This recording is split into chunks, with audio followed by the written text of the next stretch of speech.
This is a full recap of every single shiny Pokemon I caught in March on my Shinies Only Pokemon Go profile. Starting with the Go Tour Unova event, my first two shinies were both shiny Basculin before I caught a shiny Pikachu with the red visor. I didn't do a ton of wild encounters during this event. I mostly focused on the raids, but I still caught two shiny Snivy and a shiny Timber before I get to my shiny Kyurem.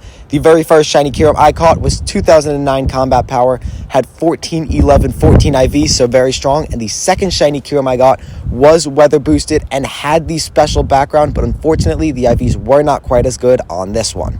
I fused one of the Kyurems with a shiny Reshiram and the other Kyurem with a shiny Zekrom, so that is what my Kyurems look like now. The first non-event shiny of the month was a hatched Jang Mo-O just a few days later, which I unfortunately did not get on camera, but I do have it now, and it has 11, 14, 14 IVs. I then caught myself a shiny Moltres from a raid right before for a Coco Community Day, which I unfortunately could not play much of as I was on a road trip, but I did catch 5 total shinies, including this guy with 3-star IVs. The next two shinies of the month might be the craziest. First, I caught myself a Shadow Shiny Cubone, just my second ever Shadow Shiny from a Team Go Rocket leader, but on the very next Team Go Rocket leader I caught myself another Shadow Shiny, this time a Shadow Shiny Alolan Grimer. My Shadow Shiny luck has been pretty bad on the profile, but that definitely turned it around before the Archon Catch Mastery event. This wasn't necessarily an event where you were going to load up on shinies, but I still caught not one but two shiny Archon. Both of them, unfortunately, though, had pretty low IVs. The next event that I did get lucky from was Shelter Spotlight Hour, where I gained 500,000 Stardust and caught myself a shiny Shelter. After the Shelter, we were back to non-event wild shinies. First was a shiny female Sneasel and then a shiny male Sneasel in the wild right after. After those two, Sneasel was Totodile Community Day, where I caught 38 total shinies, one of my best counts from a community day,